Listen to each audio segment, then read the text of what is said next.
আসসালামু আলাইকুম ভিউয়ার। আজকে আপনাদের সাথে যে বিষয়টি নিয়ে কথা বলবো সেটি হচ্ছে process of assurance obtaining an engagement part 3 নিয়ে। গতদিনে আমরা পার্ট 2 নিয়ে আলোচনা করেছি এবং ওই পার্ট 2 এরই একটি অংশ হিসাবে আমি ওখান থেকে আজকে শুরু করব। সেটি হচ্ছে আপনারা আদার অ্যাসুরেন্স এঙ্গেজমেন্টের চারভাবে কাজ করা যায় বা আদার অ্যাসুরেন্স এঙ্গেজমেন্ট চারভাবে সম্পূর্ণ হতে পারে। কিভাবে সেটা আমি আগের অধ্যায়ে বলেছি যে একটা হচ্ছে রিভিউ এঙ্গেজমেন্ট, এগ্রিড আপন প্রসিডিউর, সাস্টেইনেবিলিটি ভেরিফিকেশন এবং ইন্টারনাল কন্ট্রোল রিভিউ।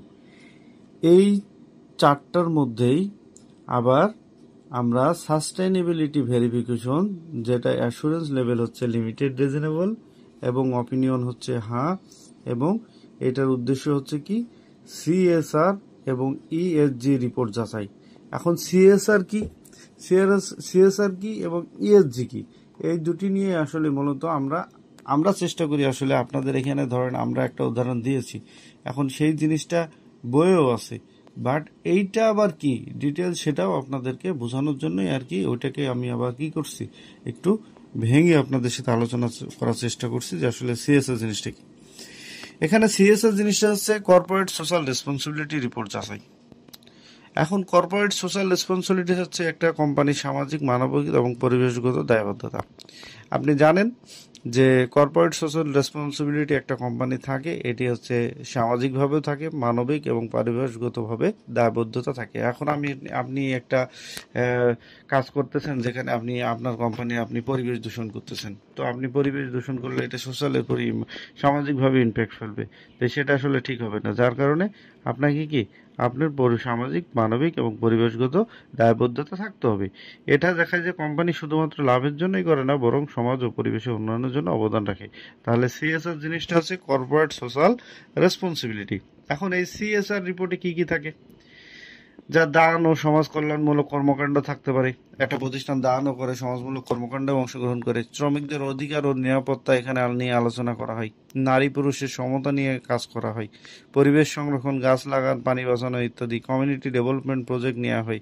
তাহলে সিএসআর রিপোর্টে যা থাকে, এখানে সিএসআর রিপোর্টগুলো মূলত এই দান, সমাজ কল্যাণমূলক কর্মকাণ্ড, শ্রমিকদের অধিকার, নিরাপত্তা, নারী পুরুষ সমতা, পরিবেশ সংরক্ষণ এবং কমিউনিটি ডেভেলপমেন্ট এই প্রজেক্ট, এই ধরনের রিপোর্টও কি যে আমাদের সাস্টেইনেবিলিটি যে অ্যাভেলেবিলিটি এই আদার অ্যাসুরেন্স এঙ্গেজমেন্টের এখানে এই বিষয়গুলো নিয়ে কী করে আলোচনা করে। যাচাই করা কেন জরুরি? যাচাই করা এই কারণে জরুরি, তথ্য সত্য কিনা তা নিশ্চিত করা। যেমন স্টেক হোল্ডারদের, যেমন ব্যবসায়িক অংশীদার, শেয়ার হোল্ডার, সাধারণ মানুষ যেন রিপোর্টের উপর আস্থা রাখতে পারে। এখন আপনি বলতে পারেন সিএসআর রিপোর্টও একটা কোম্পানি যদি কাজ করে তাহলে এইটার আসলে জাস্টিফিকেশন কি, বা এইটা আসলে কতটুকু সত্য মিথ্যা মানুষ বিশ্বাস করতেও পারে, নাও করতে পারে। কিন্তু যখন জানবে না এটার পরে হচ্ছে থার্ড পার্টি ভেরিফিকেশন হয় বা প্র্যাকটিশনাররা রিপোর্ট দিচ্ছে, হ্যাঁ, তখন কি হবে? এইটা সাধারণ মানুষের আস্থা আরও বাড়বে, শেয়ার হোল্ডার এবং অন্যান্য যারা আছে তাদের আস্থা বৃদ্ধি করতে পারে। সেম একইভাবে আর একটা হচ্ছে কি ইএসজি রিপোর্ট। ইএসজি রিপোর্টটা কি? এটা হচ্ছে environmental, social and governance report যাচাই। তাহলে এটা হচ্ছে এনভায়রনমেন্টাল, সোশ্যাল এবং গভর্নেন্স রিপোর্ট যাচাই। ইএসজি কি? ইএসজি এমন কিছু মূল্যায়নের বিষয় যারা ইনভেস্টর আছে, ব্যাংক, শেয়ার হোল্ডার দেখে বুঝতে চায় এই কোম্পানি কতটা পরিবেশ বান্ধব, সামাজিকভাবে দায়বদ্ধ এবং সুশাসন মেনে চলে।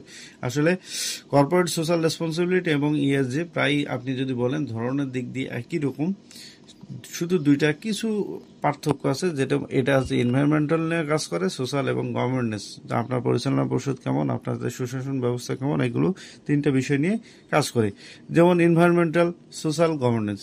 এনভায়রনমেন্টাল কি? কার্বন নিঃসরণ, বজ্র ব্যবস্থাপনা, শক্তি ব্যবহার, জলবায়ু পরিবর্তনের প্রভাব।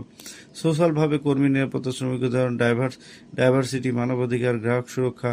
গভর্নেন্স কি? পরিচালনা পরিষদের গঠন ও দুর্নীতির বিরুদ্ধে নীতি, স্বচ্ছতা, শেয়ার হোল্ডারদের অধিকার। এই সমস্ত বিষয়গুলো নিয়ে কি যে ইএসজি রিপোর্টে আলোচনা করা হয় বা এই বিষয়গুলো কি নিশ্চয়তা প্রদান করা হয়। তাহলে যাচাইয়ের প্রক্রিয়া: রিপোর্টের তথ্য বিশ্লেষণ, প্রমাণপত্র যাচাই, পরিবেশ রিপোর্ট, কর্মী ফিডব্যাক, আন্তর্জাতিক স্ট্যান্ডার্ড অনুযায়ী মিলিয়ে দেখা। যে তাহলে আপনি যে যাচাই করবেন, যাচাইয়ের কি যে প্রিভিয়াস যে রিপোর্ট আছে সেগুলো তথ্য বিশ্লেষণ করতে হবে, পরিবেশ যাচাই করতে হবে, যেমন পরিবেশের রিপোর্ট কর্মী ভিত্তিক ফিডব্যাক নিতে হবে, আন্তর্জাতিক স্ট্যান্ডার্ড অনুযায়ী কি যে মিলিয়ে দেখতে হবে, যেমন জিআরআই, এসএসবি, তারপরে আইএসও সার্টিফিকেট, যেগুলো আমরা বাংলাদেশে অধিকাংশ প্রতিষ্ঠান দেখবেন যে আইএসও সার্টিফিকেটধারী। তো এই জিনিসগুলো কি যে আপনার স্ট্যান্ডার্ড নিয়ম অনুযায়ী মেনে চলতেছে কিনা এটাই তারা কি যাচাই বাছাই করে। এখন কে যাচাই করবে? অ্যাসুরেন্স প্রোভাইডার, যেমন professional audit farm, third party verifier. তাহলে আমরা এটা আগেই বলছি যে যারা থার্ড পার্টি আছে, ভেরিফায়ার আছে, অথবা অ্যাসুরেন্স প্রোভাইডার যে প্র্যাকটিশনার বা অডিট ফার্ম, এরাই কি এই ধরনের রিপোর্ট প্রদান করে। তারা লিমিটেড অ্যাসুরেন্স বা রিজনাল অ্যাসুরেন্স দেয়, যা রিপোর্ট ঠিক আছে কিনা সেটা এক্সপার্টদের মতামতের মাধ্যমে জানানো হয়। এখন যাচাইয়ের উপকারিতা কি? যাচাইয়ের উপকারিতা হচ্ছে কেন আসলে যাচাই করবেন, এটা কেন করতে চাই মানুষ, যারা কোম্পানিগুলো আছে তারা এগুলো কেন করতে চায়? যে কোম্পানির বিশ্বাসযোগ্যতা বাড়ে, ইনভেস্টমেন্ট যারা করে তারা আকৃষ্ট হয়, ঝুঁকি কমে, ব্র্যান্ড ইমেজ ভালো হয়, হ্যাঁ, আইনি বাধ্যবাধকতা পূরণ হয়। তার মানে কি তারা এগুলো মোটামুটি আইনি বাধ্যকতা থেকে তাদের ইমেজ ভালো করার জন্য, ঝুঁকি কম রাখার জন্য, ইনভেস্টর বৃদ্ধি করার জন্য বা কোম্পানির বিশ্বাসযোগ্যতা বাড়ানোর জন্য এই ধরনের কাজগুলো করা হয়। তারপরে আমি বলছি যে সংক্ষেপে সিএসআর হচ্ছে আমি সমাজের জন্য কি করছি। তার মানে এই যে কর্পোরেট সোশ্যাল রেসপন্সিবিলিটি, এটা কি সংক্ষেপে মনে রাখার ট্রিক্স হচ্ছে আমি সমাজের জন্য কি করেছি। ইএসজি রিপোর্টটা যেটা, সেটা কি আমি পরিবেশ, সমাজ ও সুশাসন কেমনভাবে মেনটেন করেছি, সেইটাই কি অ্যাসুরেন্স বা ভেরিফিকেশন দেবে কে, যে এই যে থার্ড পার্টি অথবা ভেরিফায়ার অথবা অ্যাসুরেন্স প্রোভাইডার। আমরা এখানে একটা জিনিস আমরা আপনাদেরকে বলে রেখি, এখানে একটা আমরা ইন্টারেক্টিভ কোশ্চেন দেখছি, ক্লায়েন্ট ডিউ ডিলিজেন্স, এই যে এইটার পরে। তো আমরা এখন ক্লায়েন্ট ডিউ ডিলিজেন্স যে বিষয়টা আছে এখানে আমরা একটু দেখবো যে এই কোশ্চেনটা কি দেবে। যেমন হচ্ছে দেখুন, due brother chartered accountant recently accepted the appointment as the auditor of Avisin Limited in terms of client due diligence. They should check who is true of the following documents. যে এই যে ডিউ ব্রাদার চার্টার্ড অ্যাকাউন্টেন্ট যারা হচ্ছে third party assurance provider আছে, তারা কি করছে, একটা আবিসিন লিমিটেডের নিকট থেকে কি করছে, একটা যে অ্যাসুরেন্স তারা অ্যাপয়েন্টমেন্ট অ্যাকসেপ্টেড করছে। এখন বলছে in term of client due diligence they should check which of the following of the following document, কি যে তারা কোন দুটি ডকুমেন্ট যাচাই করে আসলে উচিত, তারা সেই জিনিসটা আসলে এখানে বলতেছে। যেমন 4টা অপশন দিয়েছে, সার্টিফিকেট, ইনকর্পোরেশন, পাসপোর্ট, ইউটিলিটিস বিল, অ্যানুয়াল রিটার্ন। আসলে দেখেন, আপনি এখানে যখন একটা অডিট করতে গেছেন বা একটা ভেরিফিকেশন করতে গেছেন, তখন পাসপোর্ট তার ভেরিফিকেশন করার দরকার নাই, ইউটিলিটি বিলও ভেরিফিকেশন করার দরকার। তার মানে তার প্রথমে আপনি কি দেখতে পারেন, সার্টিফিকেট, ইনকর্পোরেশন এবং অ্যানুয়াল রিটার্ন দেখতে পারেন। তাহলে আমরা কেন দেখব এই জিনিসটা, সেটাও আমি বলতেছি যে সার্টিফিকেট অফ ইনকর্পোরেশন হচ্ছে কোম্পানির একটা আইনগত প্রতিষ্ঠার প্রমাণ দেয়, আর অ্যানুয়াল রিটার্ন হচ্ছে একটা কোম্পানির বার্ষিক কার্যক্রম, শেয়ার হোল্ডারদের সম্পর্কে তথ্য প্রদান করে, যা নিয়ন্ত্রক এবং নিরীক্ষার জন্য প্রক্রিয়ার জন্য গুরুত্বপূর্ণ। তাহলে এই দুইটা অবশ্যই আমাদের কি একটা সফল নিরীক্ষা বা অ্যাসুরেন্স প্রোভাইড করতে গেলে এই দুইটা অবশ্যই আমাদেরকে চেক করতে হবে প্রথমেই। তাহলে পাসপোর্ট, ইউটিলিটি বিল যেহেতু এটা ডিউ ডিলিজেন্সের অন্তর্ভুক্ত না, এগুলো কোম্পানির আইন ও আর্থিক অবস্থার সাথে সরাসরি সম্পৃক্ত না, যার কারণে এটা আমাদের ইম্পর্টেন্ট। আমাদের ইম্পর্টেন্স হচ্ছে certification, incorporation and annual return. এখন agreeing terms of an agreement, এগ্রিমেন্টের শর্তাবলী ঠিক করা। তার মানে আমরা এখন দেখব যে এঙ্গেজমেন্টের শর্তাবলী কি কি শর্তাবলী আসলে আমাদের ঠিক করতে হবে। এটি মূলত অডিট বা কোনো অ্যাসুরেন্স সার্ভিস শুরু করার আগে ক্লায়েন্ট ও অডিটর ফার্মের মধ্যে সম্পর্কের পরিষ্কার একটা চুক্তিপত্র, এঙ্গেজমেন্ট লেটার নিয়ে আলোচনা করে। তাহলে agreeing term of an engagement কি, যে এঙ্গেজমেন্ট, যে দুইটা পার্টি এঙ্গেজমেন্ট হবে, ক্লায়েন্ট এবং অডিট ফার্ম, তাদের মধ্যে কি একটা পরিষ্কার চুক্তিপত্র, এখানে পরিষ্কার এঙ্গেজমেন্ট লেটার নিয়ে আলোচনা করা হয়। এখানে মূল বিষয়টা কি, মূল বিষয়টা হচ্ছে প্রতিটি ক্লায়েন্টের সাথে কাজ শুরু করার আগে এঙ্গেজমেন্ট লেটার পাঠানো উচিত, যাতে কাজের শর্তাবলী পরিষ্কারভাবে উল্লেখ থাকে। অডিট এঙ্গেজমেন্টের শর্তাবলী অবশ্যই লিখিত হতে হবে। তাহলে আমাদের এখানে ক্লায়েন্টের কাজ শুরু করার আগে এঙ্গেজমেন্ট লেটার আপনাকে দিতে হবে এবং যে অবশ্যই এটাকে কি করতে হবে, লিখিত আকারে হতে হবে। এখন এঙ্গেজমেন্ট লেটারে কি কি থাকবে? অডিটের স্কোপ, অডিট যে কাজ করবে তার কাজের পরিসর থাকবে। অডিটের সীমাবদ্ধতা, তার লিমিটেশন কি কি থাকবে। অডিটর এবং পরিচালনার কি দায়িত্ব ব্যাখ্যা থাকবে। প্রয়োজনে অন্যান্য আর্থিক চুক্তিগত তথ্য উল্লেখ করা যেতে পারে, তাহলে আমরা আর্থিক যে চুক্তি আছে সেটা করতে পারি। তারপর অডিটর পরিচালনার যে দায়িত্ব এবং ব্যাখ্যা আছে সেগুলো আমরা আলোচনা করবো। অডিটের সীমাবদ্ধ কি এবং অডিটের কাজের পরিসরটি, সেখানে এঙ্গেজমেন্ট লেটারে এই 4টি বিষয় অবশ্যই আপনাদের রাখা লাগবে বা থাকতে হবে। এখন এঙ্গেজমেন্ট লেটারের উদ্দেশ্যটা কি? ফার্মের দায়িত্ব পরিধি রেসপন্সিবিলিটি স্কোপ নির্ধারণ করা হয়। যে এঙ্গেজমেন্ট লেটার অবশ্যই ফার্মের দায়িত্ব পরিধি নির্ধারণ করা হবে যাতে ক্লায়েন্ট ও ফার্মের মধ্যে কোনো ভুল বোঝাবুঝি না হয়। সে কি কি কাজ করবে, কতটুকু কাজ করবে, এই জিনিসগুলো পরিষ্কার এবং ক্লিয়ারভাবে লেখা থাকে। ফার্মের নিয়োগ গ্রহণের লিখিত নিশ্চয়তা দেওয়া যাতে নিয়োগ ও কাজের পরিধি এবং রিপোর্টের ধরন উল্লেখ থাকবে। তাহলে আমাদের এই উদ্দেশ্যটা কি? উদ্দেশ্য ভবিষ্যতে জানি ক্লায়েন্ট এবং অডিটরের কোনো ভুল বোঝাবুঝি না হয় এবং লিখিত নিশ্চয়তা যে নিয়োগ এবং কাজের পরিধি যেটা রিপোর্টের ধরন এখানে উল্লেখ থাকবে। তাহলে এখানে বিশেষ কিছু বিষয় আছে, সেগুলো আমরা একবার দেখে নেব। এক হচ্ছে, যদি ক্লায়েন্টের নতুন পুরোনো কাছে এঙ্গেজমেন্ট লেটার পাঠানো হয় তাহলে পরবর্তীতে দায়িত্ব ও দায়িত্বের পরিধি নিয়ে বিরোধ সৃষ্টি হতে পারে। তাহলে বিরোধ সৃষ্টি হতে পারে এমন যদি না হয় সেই জন্য কি আর কি এই অ্যাসুরেন্স এঙ্গেজমেন্ট লেটার পাঠানো হয়। এঙ্গেজমেন্ট লেটার পাঠানোর আগে বিষয়বস্তু ম্যানেজমেন্টের সাথে আলোচনা করে চূড়ান্ত করা উচিত। আপনি লেটার পাঠানোর আগে সেই সম্পর্কে তার সাথে আলোচনা করা উচিত। শুধু অডিট নেই, অন্যান্য অ্যাসুরেন্স সার্ভিসের ক্ষেত্রে এবং ভবিষ্যৎ আর্থিক পূর্বাভাসের ক্ষেত্রেও এঙ্গেজমেন্ট লেটার লাগবে, তবে তার বিষয়বস্তু ভিন্ন হতে পারে। হয়তো আপনি এই যে আদার অ্যাসুরেন্স, যে আমরা আদার অ্যাসুরেন্স রিপোর্ট যেগুলো আছে বা আদার অ্যাসুরেন্স রিপোর্ট যেগুলো এঙ্গেজমেন্ট নিশ্চিত করা হয়, অ্যাসুরেন্স এঙ্গেজমেন্ট নিশ্চিত করা হয়, বা যে বিষয়গুলো আমরা নিয়ে পূর্বে আলোচনা করলাম সেই সমস্ত জিনিসের ক্ষেত্রে এগুলো দেখবেন বিষয়বস্তুটা আলাদা হতে পারে, কিন্তু এখানেও আপনার কি করতে হবে, এঙ্গেজমেন্ট লেটার লাগবে।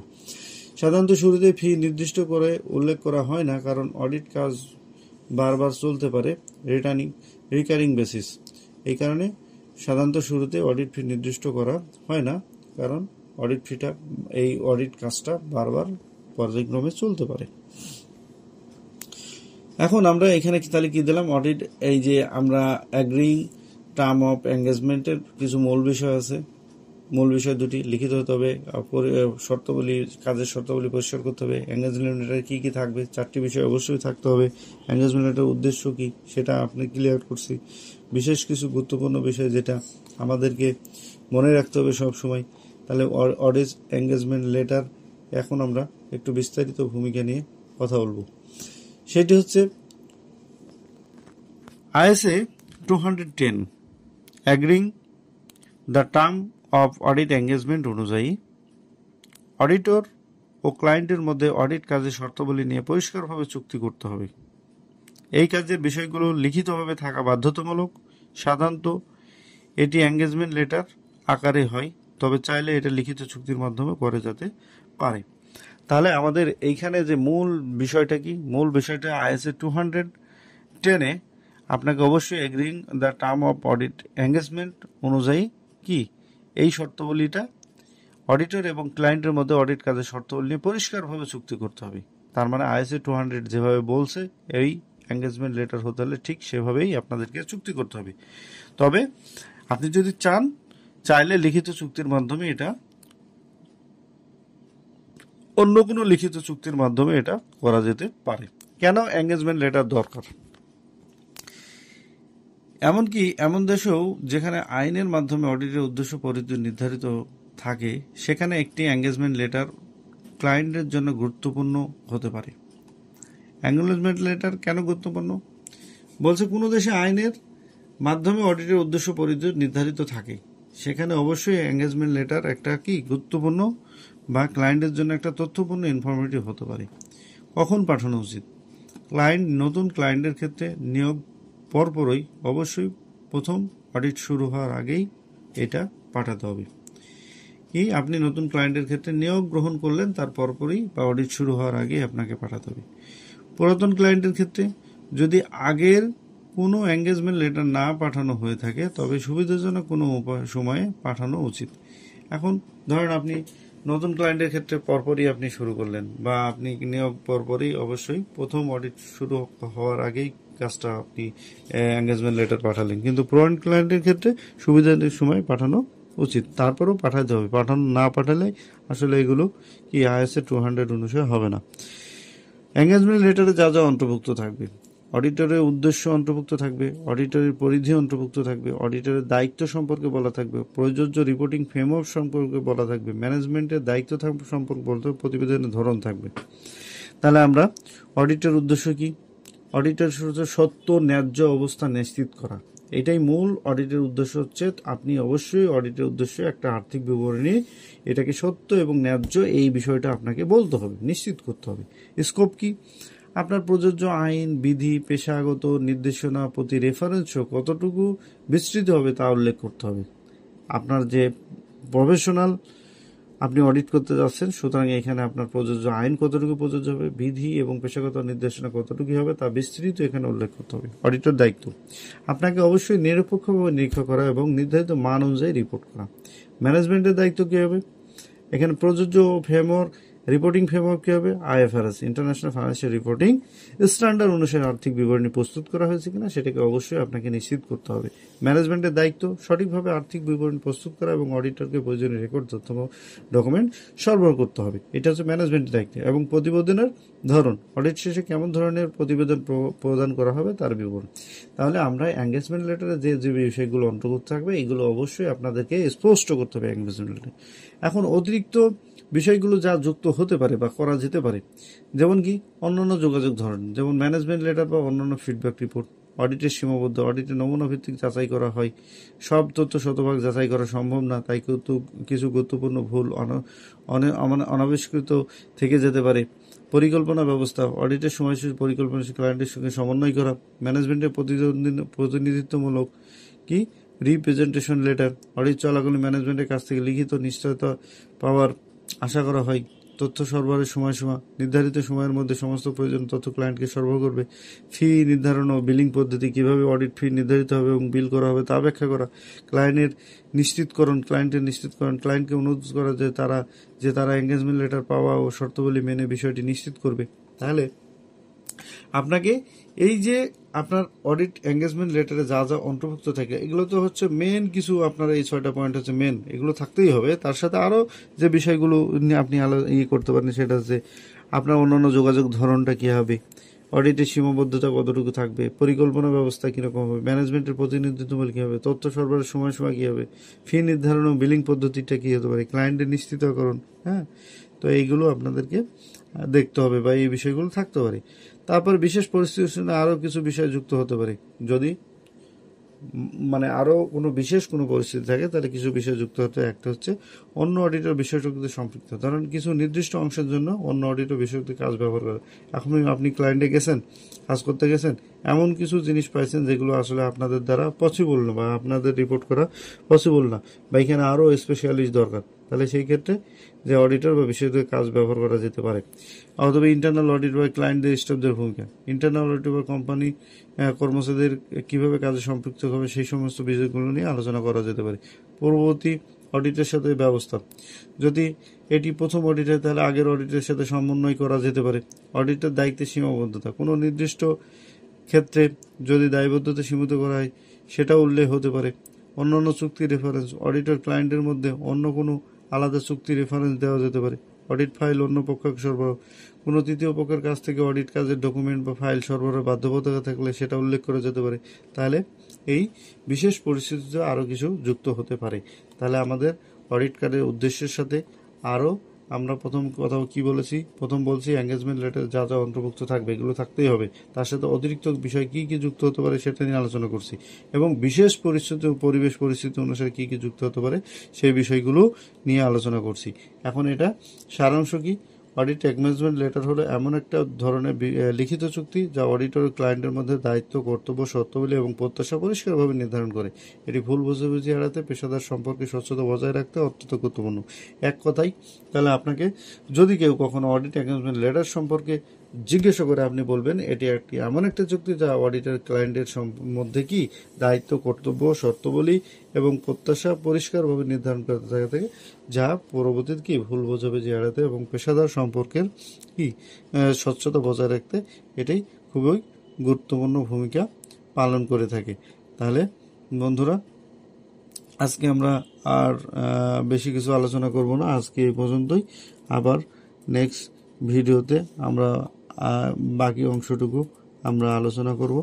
তাহলে আজকে আমরা এই অডিট এঙ্গেজমেন্ট লেটারে কোন কোন বিষয় উল্লেখ থাকবে, আরও কি কি বিষয় অন্তর্ভুক্ত হতে পারে এবং বিশেষ পরিস্থিতি কি যুক্ত হতে পারে, সেই সমস্ত বিষয়গুলো নিয়েই আজকে ভিডিও শেষ করলাম।